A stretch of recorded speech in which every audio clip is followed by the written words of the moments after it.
अंग्रेज भी जब 200 साल इस देश में रह गए थे तो लोगों को लगा था कि अंग्रेज जाएंगे ही नहीं। ये जो नए अंग्रेज हैं इनको तो आए हुए अभी 15 साल भी नहीं हुआ है। जिनका सूरज चढ़ता उनका सूरज उतरता भी है। राम प्रसाद बिस्मिल और अशफाक उल्लाह खान, एक पंडित दूसरा मुसलमान, दोनों मिलकर के इस देश की आज़ादी के लिए साझी शहादत दिया है। यही हमारा इतिहास है। सच को सच कहेंगे, झूठ को झूठ कहेंगे। और बिहार में हम कहते हैं कि जब तक जेल में चना रहेगा आना जाना लगा रहेगा। राहुल गांधी यहाँ पर कैंपेन करेंगे। ऑलरेडी उन्होंने कह दिया नरेंद्र सरेंडर का जो नारा दिया। युद्ध विराम की घोषणा प्रधानमंत्री करते ना, युद्ध विराम की घोषणा हमारी सेना करती, युद्ध विराम की घोषणा विदेश मंत्री करते। कि ट्रंप ट्वीट करके बताएगा कि युद्ध विराम हो गया है?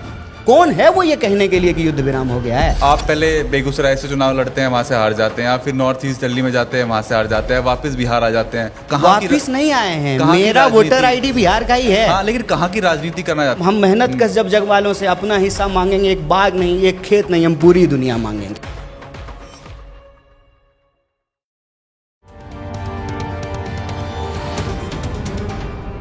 Namaste, Jai Hind. You're watching or listening to another edition of the ANI podcast with Smita Prakash. This episode is being filmed in Patna, Bihar. My guest is Kanhaiya Kumar. He's the All India Congress Committee in charge of NSUI and a youth leader in the Congress party. Entrusted by Rahul Gandhi to strengthen the party's presence in Bihar, he recently led a Padyatra in the state. He's also a former president of the JNU Students' Union. I'm joined by my colleague Naman in this episode. Kanhaiya ji, podcast में आने के लिए धन्यवाद। आपने पदयात्रा निकाली, आपको क्या response मिला बिहार में? बिहार में सबसे पहले तो आपका स्वागत है। धन्यवाद। आप बिहार आई हैं, पटना में आपका बहुत बहुत स्वागत है। और दूसरा कि ANI जो है पटना में कॉन्क्लेव करा रहा है, इसके लिए आपकी पूरी टीम को बहुत बधाई। और जहाँ तक यात्रा का सवाल है, आज आप लगातार कवर कर रहे हैं। कांग्रेस पार्टी पिछले कई सालों में कई यात्राएं की हैं। जैसे राहुल गांधी जी कन्याकुमारी से कश्मीर तक भारत जोड़ो यात्रा किए, मैं भी उसमें एक यात्री था। उसके बाद जो है न्याय यात्रा हुई, उसमें भी जो है मणिपुर से मुंबई तक हम लोग गए। और बिहार में भी जो है पलायन रोको नौकरी दो यात्रा की गई। उससे पहले भी हमने जो है कई यात्राएं की है। बिहार में भी एक यात्रा मैंने किया था, जनगण मन यात्रा, रोजगार के सवाल पे, शिक्षा के सवाल पे। जहाँ तक यात्राओं का सवाल है, इस देश में यात्राएं होती रहती हैं। और आप जब भी यात्रा पे जाते हैं तो ये एक बहुत ही सुंदर मौका होता है। एक यात्रा आप बाहर कर रहे होते हैं और एक यात्रा आपके भीतर चल रही होती है। और इस यात्रा के दौरान टेक्स्ट बुक से बिल्कुल अलग, और जो एक हर चीज़ में एक तय पैटर्न होता है, उससे अलग आपको बहुत कुछ सीखने, समझने और देखने को मिलता है। और सबसे बड़ी बात यह है कि आम लोगों से आम तरीके से जुड़ने का मौका मिलता है। अमूमन अखबार के रिपोर्टों के माध्यम से, टीवी, मीडिया और सोशल मीडिया के माध्यम से बिहार की जो सच्चाई देखी और दिखाई जाती है, नकारात्मक या सकारात्मक, दोनों से एक अलग तस्वीर देखने को मिलती है। नकारात्मक भी जो बार बार कहा जाता है कि बिहार में कुछ है ही नहीं, ऐसा बिल्कुल भी नहीं है। या कई बार सरकार जो है अपना चेहरा चमकाने के लिए, और आजकल तो प्रचार की सरकार बनती है, ऐड की सरकार बनती है, तो उसमें भी जो बहुत सारे दावे किए जाते हैं उसकी हकीकत, मतलब नकारात्मक और सकारात्मक दोनों ही एक अलग तरह की तस्वीर आपको देखने को मिलती है। उस यात्रा के दौरान कई अहम सवाल देखने को मिले, जैसा कि जो लोग आकर के बार बार बता रहे थे। पलायन तो एक मुद्दा था ही, रोजगार तो एक मुद्दा है ही, शिक्षा का सवाल तो एक मुद्दा है ही। इसके साथ साथ जो कुछ नई बात देखने को पता चली, जैसे बिहार में जिस तरीके से नशाखोरी बढ़ा है, और ख़ास करके लोकल लैंग्वेज में लोग उसको कहते हैं सूखा नशा, वो युवाओं के लिए जो है एक बहुत बड़ी चुनौती बना हुआ है। साथ ही साथ जो स्वास्थ्य व्यवस्थाओं की हालत है वो काफ़ी चिंताजनक है। कैग में भी इसकी रिपोर्ट आई है और कहा गया है कि देश में सबसे बदतर स्वास्थ्य व्यवस्था अगर कहीं है तो बिहार की है। साथ ही साथ सड़कें बन रही हैं, पुल बन रहा है, इसमें कोई दो राय नहीं है, लेकिन जो बुनियादी जीवन जीने की ज़रूरतें हैं वो लोगों को नहीं मिल पा रहा है। और पलायन का दंश लोग इसलिए झेलने को विवश हैं कि अगर सही इलाज नहीं मिलेगा, सही पढ़ाई नहीं मिलेगी, सामाजिक सुरक्षा नहीं मिलेगा, किसानों को उनके फसल का दाम नहीं मिलेगा, नौजवानों को नौकरी नहीं मिलेगी, मतलब लाखों पोस्ट जो हैं वो आज भी रिक्त पड़े हुए हैं। और स्वाभाविक रूप से बुनियादी ज़रूरतों को पूरा करने के लिए लोगों को अपना घर बार छोड़ के जाना जब हम पड़ता ये है। सवाल पूछते हैं बीजेपी से या जेडीयू से, तो वो कहते हैं कि कोई और पूछ ले ठीक है, लेकिन कांग्रेस का पूछना बिल्कुल लाजमी नहीं, क्योंकि 40 साल 50 साल इस मुल्क में कांग्रेस का राज था। अगर अभी भी हॉस्पिटल्स नहीं हैं, स्कूल्स नहीं हैं, सड़कें नहीं हैं, पानी नहीं आता, छतें नहीं हैं जो लोगों के सिर के ऊपर, तो किसकी गलती है? कांग्रेस की गलती है, क्योंकि इतने साल तो उनकी सरकार थी। तो 40-50 साल में जो बनाया उसका क्रेडिट मोदी जी को, और जो नहीं बना उसका गाली नेहरू जी को। ये जस्टिफाइड है? नहीं, 40-50 साल कांग्रेस की गलती थी, वो कह रहे हैं। नहीं, वो किस आधार पे कह रहे हैं, यही प्रश्न है। हाँ, देश वहाँ तो नहीं है ना जहाँ 47 में था। तो देश अगर सकारात्मक दिशा में आगे बढ़ा है, उसका क्रेडिट अगर कांग्रेस पार्टी को नहीं मिल रहा है, तो डिस्क्रेडिट क्यों कांग्रेस पार्टी को दिया जा रहा है? अगर डिस्क्रेडिट कांग्रेस पार्टी को दे रहे हैं, फिर क्रेडिट भी देना पड़ेगा। क्रेडिट तो देते हैं इसका ना, मतलब जैसे आज जो भी पब्लिक सेक्टर अंडरटेकिंग्स हो या फिर एयरलाइंस हो, ये सब तो बनी है कांग्रेस की सरकार के क्या नहीं बना है? जितने नेता बने हुए हैं सारे नेता तो उन्हीं स्कूल कॉलेज में पढ़ के आए हैं ना जिसको कांग्रेस पार्टी बनाई है। उनके माँ बाप का इलाज तो उसी अस्पतालों में हुआ जिसको कांग्रेस पार्टी बनाई है। देश को आज़ादी दिलाने में कांग्रेस पार्टी की भूमिका है, इससे कोई इनकार कर सकता है? इसरो बना हो, आईआईटी बना हो, आईआईएम बना हो, देश की यूनिवर्सिटीज़ बने हो, सड़कें बने हो, आप जिस स्कूल में पढ़े हैं, हम जिस विश्वविद्यालय में पढ़े हैं, उसको तो कांग्रेस ही बनाई है। प्रश्न यही है, इस देश का विपक्ष होने के नाते देश में जो चीज़ें हुई हैं उसकी तारीफ की जानी चाहिए, और जो नहीं हुआ है उसका सवाल पूछा जाना चाहिए। अच्छा, आप जो यात्रा कह रहे थे, भारत जोड़ो यात्रा हो गई या फिर दूसरी वाली जो यात्रा निकाली थी राहुल गांधी ने, सब कह रहे थे कि यात्रा तो निकाल रहे थे, लोग आ भी रहे थे, लेकिन वोट जा रहा था बीजेपी को। अच्छा, ये तो मतलब आप पत्रकार हैं और आपके पास आंकड़े होते होंगे आई गेस कि कांग्रेस पार्टी जब भारत जोड़ो यात्रा निकाल रही थी तो उसके कितने सांसद थे, और जब भारत जोड़ो यात्रा हो गई उसके बाद उसके कितने सांसद हुए, ये आंकड़ा तो आपके पास होगा ही। है, वो सरकार तो नहीं बनी ना। नहीं, सरकार तो नहीं बनी, वो बात तो ठीक है। इंडिया वर्ल्ड कप तो नहीं जीता, इसका मतलब ये थोड़ी है कि इंडिया जो है क्रिकेट खेलना बंद कर दिया है। इंडिया वर्ल्ड कप नहीं जीता, लेकिन अभी जीत करके आया है। हाँ, सरकार तो बनना बिगड़ना ये तो लोकतंत्र का प्रक्रिया है ना। आप अगर आएंगे तो आप क्या करेंगे? पलायन रोकने के लिए क्या करेंगे? हम रोजगार देंगे, हम शिक्षा कैसे? व्यवस्था को बेहतर करेंगे। मेला लगा के नौकरी, एक दिन का मेला और फिर नौकरी की गारंटी, वो बिल्कुल करेंगे। नौकरी की गारंटी है, हम हर वर्ग के लिए गारंटी दे रहे हैं। हाँ। माँ बहन योजना के तहत जो है हर बहनों को, बिहार को की जो बहनें हैं उनको 2500 रुपया दिया जाएगा। उसी तरह से युवाओं के लिए रोजगार की व्यवस्था करेंगे, स्वास्थ्य व्यवस्था को बेहतर करेंगे, शिक्षा व्यवस्था को बेहतर करेंगे। और ये सिर्फ बोल नहीं रहे हैं, जहाँ हमारी सरकारें बनी हैं वहाँ पे कर रहे हैं। हमारे पास तेलंगाना का मॉडल है, हमारे पास कर्नाटका का मॉडल है। जो भी वादा हमने किया था एक एक गारंटी को लागू किया। रेवंत रेड्डी बोल रहे हैं मेरे पास सरकार चलाने के लिए पैसा नहीं है। ऑन रिकॉर्ड जाके उन्होंने बोला है मेरे पास सरकार चलाने के लिए, रेवंत रेड्डी ने बोला है कि सरकार चलाने के पास मेरे पास पैसा नहीं है। फ्रीबीज में अनाउंस की थी, वो तो हमारा जीएसटी का हिस्सा मोदी जी नहीं देते हैं। जो गैर भाजपा सरकार है उनकी मुख्यमंत्रियों के स्टेटमेंट आप सुन लीजिए, सरकार के बयान सुन लीजिए, और ये एक साल की बात नहीं है। आप चाहे केरल के मुख्यमंत्री का बयान सुनिए, आप झारखंड के मुख्यमंत्री का बयान सुनिए, आप जो है हिमाचल के मुख्यमंत्री का बयान सुनिए, कर्नाटक के, तमिलनाडु के, क्योंकि केंद्र सरकार जो स्टेट का जीएसटी का हिस्सा है वो केंद्र सरकार उसको रिलीज नहीं कर रही है। ये एक बहुत बड़ा मुद्दा है। आप हमसे टैक्स रेवेन्यू कलेक्ट कर रहे हैं और जो सरकार का हिस्सा है राज्य सरकार का, आप उसको वापस नहीं कर रहे हैं, तो स्वाभाविक रूप से ये सवाल उठेगा। आप देखिए पिछले साल, अभी बारिश आने वाली है, मानसून आने वाला है, और हिमाचल में पिछले साल जो त्रासदी हुई, जो आपदा आया, बार बार मुख्यमंत्री जाकर के जो है केंद्र की सरकार से गुहार लगा रहे थे कि आप हमारा हिस्सा हमको दे दीजिए, हमारा राज्य आपदा से गुजर रहा है, हमको हमारा पैसा दे दीजिए। तो ये तो सरासर बेईमानी केंद्र सरकार कर रही है। कांग्रेस की क्या स्थिति है इस समय बिहार में? एक सवाल ये है कि पिछले 30 सालों में कांग्रेस जहां भी 3 से चौथे नंबर की पार्टी बनी है, चाहे वो उत्तर प्रदेश हो, चाहे वो तमिलनाडु हो, चाहे वो बाकी राज्य हो, उसमें कभी बाउंस बैक नहीं कर पाई है कांग्रेस पिछले 30 सालों में। क्या आपको लगता है कि बिहार में आने वाले समय में या तो आपकी लीडरशिप के अंडर या राहुल गांधी की लीडरशिप के अंदर कांग्रेस बाउंस बैक कर पाएगी? अव्वल तो राजनीति कैरम का खेल नहीं है कि बाउंस बैक करेंगे। राजनीति एक सीरियस प्रोफेशन है। सीरियस प्रोफेशन में जनता के सीरियस सवाल हैं, लोगों के जीवन मरण का प्रश्न है। और आपको मैं बता दूं, हम कितने नंबर की पार्टी हैं ये इम्पोर्टेंट नहीं है, लोगों का सवाल उठाने में हम नंबर 1 होंगे। और बिहार के अंदर बिहार के लोगों के साथ किसी भी कोने में कोई भी अन्याय होगा तो सबसे पहले हम लोग जो है तिरंगा झंडा लेकर के सड़कों पे उतरेंगे। चाहे वो मुजफ्फरपुर के बलात्कार का मामला हो, पलायन का मामला हो, नौकरी का मामला हो। कल 12 तारीख है, पूरे राज्य में हर जिला मुख्यालय में रोजगार के सवाल पे जो है सरकार के सामने धरना देंगे। जो पहले हुआ करता था एक अनएम्प्लॉयमेंट एम्प्लॉयमेंट एक्सचेंज जिसको बोला करते थे, उसके सामने जो है धरना देंगे। हमारा काम है जनता के मुद्दों पर उनके न्याय के लिए संघर्ष करना। कितने नंबर की पार्टी हैं, कोई टी शर्ट बेचने के लिए थोड़ी आए हैं कि कौन सा नंबर का शोरूम हमारा चल रहा है। जनता के लिए लड़ना ये हमारी प्राथमिकता है। और बाउंस बैक करने का जहाँ तक सवाल है, तो देखिए, जब भी किसी भी तरह की हेजेमनी बन जाती है ना, तो लोगों को लगता है कि ये तो होगा ही नहीं।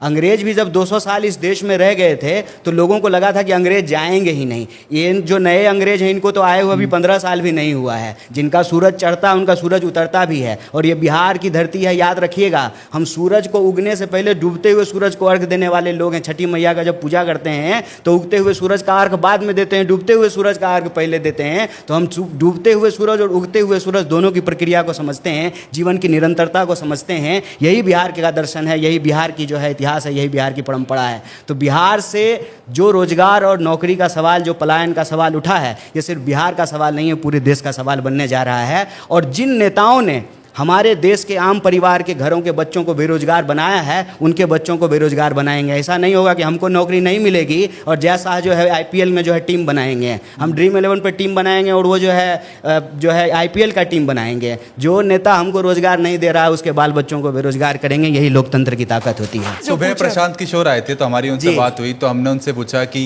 क्या लगता है आपको कितनी सीट मिलेंगी कांग्रेस को इस बार। तो उन्होंने कहा लालू जी जितनी भीख में दे देंगे कांग्रेस को वो उतने अपने दामन में समेट लेंगे। ठीक है, ये उनके विचार हैं।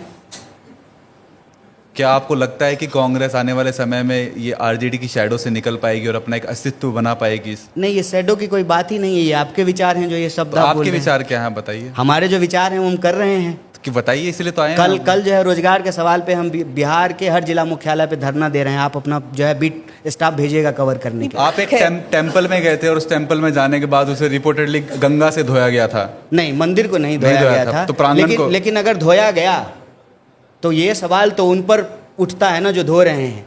ये जो आज इतने साल के बाद 21वीं सदी में भी जो ऊंच नीच की मानसिकता नहीं छोड़ रहे हैं, जब देश में संविधान का शासन है, जिस संविधान के शासन में कहा गया है हम भारत के लोग, क्या ब्राह्मण, क्या दलित, क्या हिंदू, क्या मुस्लिम, क्या महिला, क्या पुरुष, हम भारत के लोग हैं। जो इस भारतीयता की परंपरा में विश्वास नहीं रखते हैं और ऊंच नीच की मानसिकता रखते हैं, शुद्ध अशुद्ध की मानसिकता रखते हैं, वही मंदिर धोएंगे हमारे जाने से। नहीं तो बताइए, मेरा तो नाम कन्हैया, मेरे नाम में ही जो है ईश्वर का नाम है। बताइए। तेजस्वी जी ने लेटर लिखा कि जुडिशरी में रिजर्वेशन होना चाहिए, प्राइवेट सेक्टर में रिजर्वेशन होना चाहिए। इसको लेके आपका क्या स्टैंड है? और जो आने वाला बिहार का पोल है, आपको क्या लगता है वो हाइपर इश्यूज पे लड़ा जाएगा, लोकल इश्यूज पे लड़ा जाएगा, जैसे कास्ट सेंसस पे लड़ा जाएगा, जॉब्स पे लड़ा जाएगा, माइग्रेशन पे लड़ा जाएगा, किस पे लड़ा जाएगा? देखिए, बिहार के जो इशूज हैं स्वाभाविक रूप से वो बिहार के इशूज हैं, लेकिन वो सवाल जब आप देखेंगे तो ऐसा नहीं है कि सिर्फ बिहार के इशूज हैं, देश के भी सवाल हैं। महंगाई का सवाल हो, शिक्षा का सवाल हो, रोजगार का सवाल हो, स्वास्थ्य व्यवस्था का सवाल हो, पलायन का सवाल हो, वो जो है बिहार के सवाल तो हैं ही। लेकिन ऐसा नहीं, देखिए, जो देश के लोग बिहार के लोगों के साथ करते हैं, भारत के लोगों के साथ वही व्यवहार जो है अमेरिका में किया जा रहा है। प्रधानमंत्री जी कहते हैं नमस्ते डोनाल्ड ट्रंप, और इधर जो है कि भारतीय छात्र को जो है, देखे थे ना हथकड़ी लगा करके, वीडियो नहीं देखे, हथकड़ी लगा करके जो है भारत डिपोर्ट किया जा रहा है। तो पलायन का सवाल जो है, अगर भारतीय हैं आप तो आपको भी बेहतर एजुकेशन के लिए जो है बाहर जाना पड़ता है। MIT में जाना पड़ता है, हार्वर्ड में जाना पड़ता है, आपको ऑक्सफोर्ड जाना पड़ता है, आपको लंदन स्कूल ऑफ इकोनॉमिक्स जाना पड़ता है। बिहार के लोगों को भी पढ़ने के लिए जो है देश में अपने राज्य से बाहर जाना पड़ता है, रोजगार के लिए बाहर जाना पड़ता है, काम के लिए बाहर जाना पड़ता है। आप चले जाइए पंजाब हरियाणा में, कनाडा जाने के लिए, वीज़ा लगाने के लिए कितना सारा जो है दुकान खुला हुआ है। तो ये जो सवाल हैं स्वाभाविक रूप से बिहार के सवाल हैं। आप इनको कह सकते हैं कि ये हाइपर लोकल सवाल हैं, लेकिन ये सवाल देश के भी सवाल हैं। बिहार का चुनाव स्वाभाविक रूप से बिहार के मुद्दे पर लड़ा जाना चाहिए, और बिहार का सबसे बड़ा मुद्दा ये है, आप कहीं चले जाइए, नौकरी एक बहुत बड़ा सवाल है। किसी सेंटर पे चले जाइए, पटना चले जाइए, भागलपुर चले जाइए, मुजफ्फरपुर चले जाइए, पूर्णिया चले जाइए, रोहतास, सासाराम चले जाइए, गया चले जाइए, बेगूसराय चले जाइए, हर जगह विद्यार्थी जो है वो जो है छोटे छोटे कमरों में करकट जो है ये 44 डिग्री टेम्परेचर में जो है इतना तपता है, उसमें जो है दाल भात चोखा बना करके खाता है, दिन रात आंख फोड़ करके पढ़ाई करता है। जब नौकरी का बात आता है तो प्रश्न पत्र लीक हो जाता है, समय पे बहाली नहीं होती है, वैकेंसी नहीं निकलता है। और देखिए बिहार का स्थिति है ना कि नौकरी नहीं मिलेगा तो ब्याह नहीं होता है, ये सच बात है। रोजगार लोगों के लिए एक बहुत बड़ा सवाल है, और रोजगार जब बिहार में मिलता नहीं है तो स्वाभाविक रूप से लोगों को पलायन करना पड़ता है। अच्छी शिक्षा व्यवस्था नहीं मिलती है तो पलायन करना पड़ता है। और जो नेता सब आता है ना, तो एक काम कीजिएगा, उसे पूछिएगा कि उसका बेटा बेटी कहाँ पढ़ रहा है। मेरे तरफ से एक सवाल तेजस्वी आ रहे हैं उसके बाद, आपकी क्या अरे equation उनका है? बेटा तो भी पैदा ही हुआ है, वो कहाँ पढ़ने जाएगा, कैसा बात करते हैं। अरे जिसका बेटा बड़ा हो गया उससे पूछिएगा उसका बाल बच्चा कहाँ पढ़ा है। नहीं, आप भी तो जेएनयू गए थे और वो भी तो दिल्ली गए हाँ, थे ना? मैं नहीं जाता, DPS, हाँ। मैं नहीं जाता अगर जेएनयू यहाँ होता। हाँ, अच्छा, अगर यहाँ एम्स में अच्छा इलाज होता तो नहीं जाता इलाज कुछ कराने ही के लिए। महीनों में बिहार के चुनाव होंगे तो राहुल गांधी यहाँ पर कैंपेन करेंगे। ऑलरेडी उन्होंने कह दिया नरेंद्र सरेंडर का जो नारा दिया था, क्या आप लोग इसे उठाएंगे इस इलेक्शन में? प्रधानमंत्री नरेंद्र मोदी ने डोनाल्ड ट्रंप से कब सवाल किया है, भारत के हित में कब सवाल पूछा है? प्रचार करने के लिए चले गए, ये भी गए थे डफली बजाने के लिए, ट्रंप का प्रचार करने के लिए चले गए, चुनाव प्रचार करने के लिए। जब भारत के हितों का सवाल आ रहा है तो भारत एक संप्रभु राष्ट्र है, संप्रभु राष्ट्र का राष्ट्राध्यक्ष होने के नाते आप दूसरे राज्य के राष्ट्राध्यक्ष के सवाल नहीं करेंगे कि तुम कौन होते हो भाई, 3 में कि 13 में, तुम हमारा पंचायती क्यों करोगे? हम 140 करोड़ के देश हैं, तुमसे ज़्यादा पुराना लोकतंत्र का हमारा इतिहास है। जब अमेरिका का नामो निशान नहीं था, अमेरिका खोजा ही तब गया जब भारत खोजने के लिए कोलंबस निकला था। तो उस देश के राष्ट्राध्यक्ष जो है वो हमसे पहले कहेंगे कि वो जो है मध्यस्थता करवा दिए। वो कौन होते हैं मध्यस्थता कराने वाले? सरेंडर करने का मतलब ये है कि युद्ध विराम की घोषणा प्रधानमंत्री करते ना, युद्ध विराम की घोषणा हमारी सेना करती, युद्ध विराम की घोषणा विदेश मंत्री करते, युद्ध विराम की घोषणा वही सोफिया कुरैशी करती जो बार बार आकर के ब्रीफिंग दे रही थी, क्या कार्रवाई हो रही इसकी जानकारी देश को दिया जा रहा है कि ट्रंप ट्वीट करके बताएगा कि युद्ध विराम हो गया है। कौन है वो ये कहने के लिए कि युद्ध विराम हो गया है? तो हम कह रहे हैं कि नरेंद्र मोदी डोनाल्ड ट्रंप के सामने सरेंडर हो गए हैं। पत्रकारों का वीडियो डिलीट करवा रही है सरकार अगर ट्रंप से कोई सवाल पूछ रहा है तो। आप भी सवाल पूछ लीजिएगा तो आप अमेरिका का वीजा है कि नहीं है? हाँ है।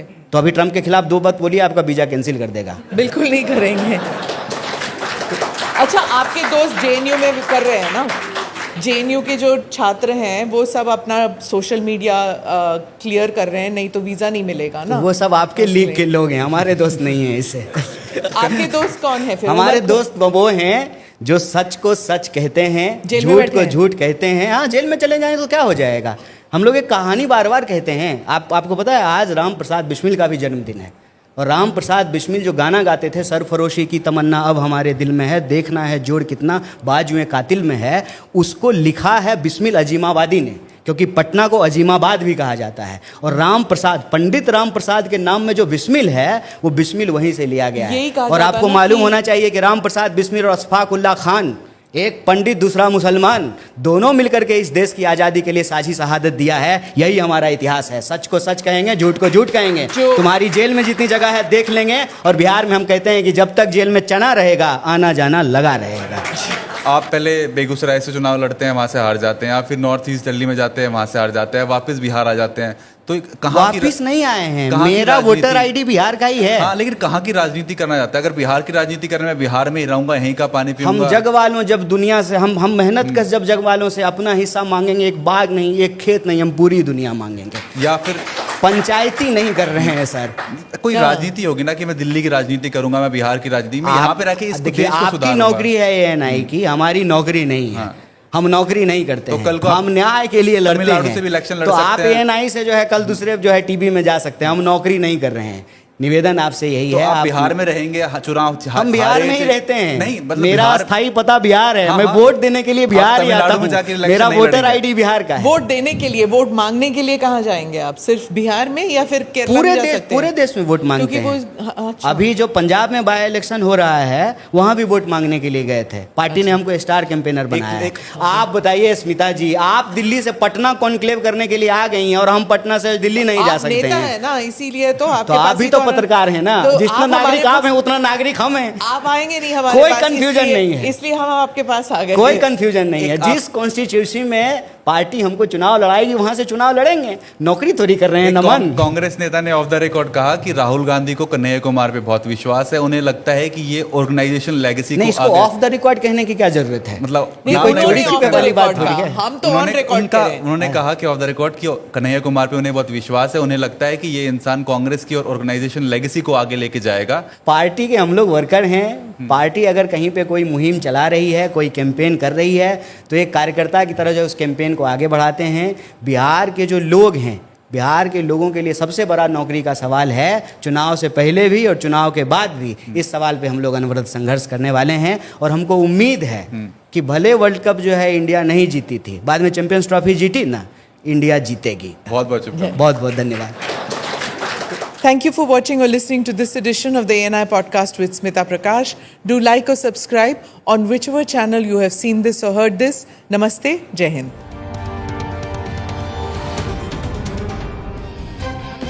Click here to watch the previous episodes.